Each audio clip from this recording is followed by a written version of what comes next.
High, আমি Sharmistha from দেব শাটেলস। ভিডিওর থাম্বনেলটা দেখে অনেকেই হয়তো বুঝতে পেরেছো আজ টপিকটা কি। হ্যাঁ হ্যাঁ, ঠিকই ধরেছো, আমরা একটা ডিপ কাস্টিংয়ের ওপরে কাজ করব। আমিও ফার্স্ট টাইম এটা করছিলাম, তাই ভাবলাম তোমাদের সাথে একটু শেয়ার করে নেওয়া যাক। এবার দেখো, প্রিজারভেশনের আগে আমি যখন দেখলাম ফ্লাওয়ার্সগুলোর ভিতরে একটু জল আছে, আমি হেয়ার ড্রায়ার দিয়ে কিছুটা ড্রাই করে নিলাম যাতে একটুও জল না থাকে। দেন আমি সিলিকা জেল অ্যাড করে বক্সটার ভিতরে ফ্লাওয়ার্সগুলো একে একে রেখে দিচ্ছিলাম। এখানে যে মিস্টেকটা আমার হয়েছিল, আমি কিন্তু বক্সটা ছোট নিয়ে নিয়েছি, যার জন্য ফ্লাওয়ার্সগুলো কিন্তু পুরো আমি সিলিকা জেলে কভার করতে পারিনি। তোমরা এই মিস্টেকটা করো না। ফ্লাওয়ার্সের সাইজ আর শেপ দেখে তোমরা কিন্তু একটু বড় বক্স নিও, যাতে ফ্লাওয়ার্সগুলো একটু ছাড়া ছাড়াভাবে পুরোটা সিলিকা জেলের মধ্যে কভার হয়ে যায়। তাহলে কিন্তু তাড়াতাড়ি ড্রাই হয়ে যাবে আর ফ্লাওয়ার্সের কালারগুলো কিন্তু একটুও নষ্ট হবে না। এবার আমি যে সিলিকা জেলটা ইউজ করেছি সেটা 2 থেকে 3 বার রিইউজ করা যায়।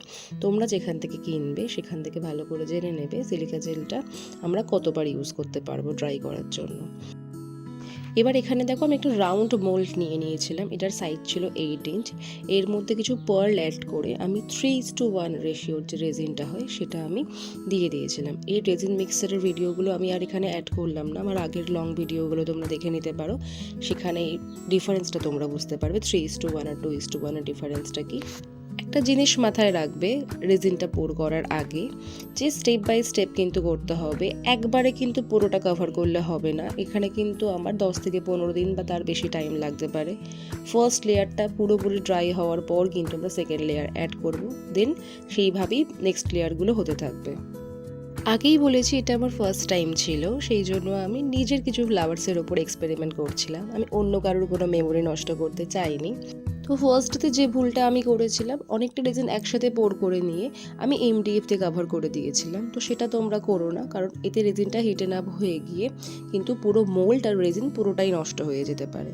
তো এইভাবে লেয়ার বাই লেয়ার কমপ্লিট করার পরে তোমরা একটুখানি স্যান্ডিং করে নিও, সেটাকে ডিমোল্ড করে নিয়ে দেন তোমরা একদম টপ লেয়ার অ্যাড করে তোমাদের যে ফটো হোক বা যা কিছু তোমরা অ্যাড করতে চাইছো সেটা তোমরা অ্যাড করে তোমরা ফাইনাল লুকটা পেয়ে যাবে। তো এই যে শাইনটা তোমরা দেখছো, এটা কিন্তু আফটার স্যান্ডিং যখন আমি রেজিনটা পোর করেছিলাম এই শাইনটা তবেই এসেছিল।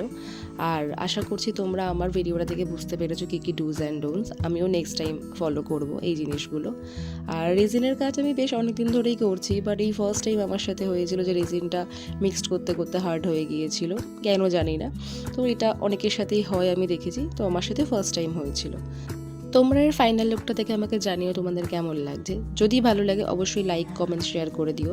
ফেসবুক থেকে দেখে থাকলে চ্যানেলটাকে ফলো করে যেও, আর ইউটিউব থেকে দেখে থাকলে সাবস্ক্রাইব করে বেল আইকনটা প্রেস করে দিও। Thank you.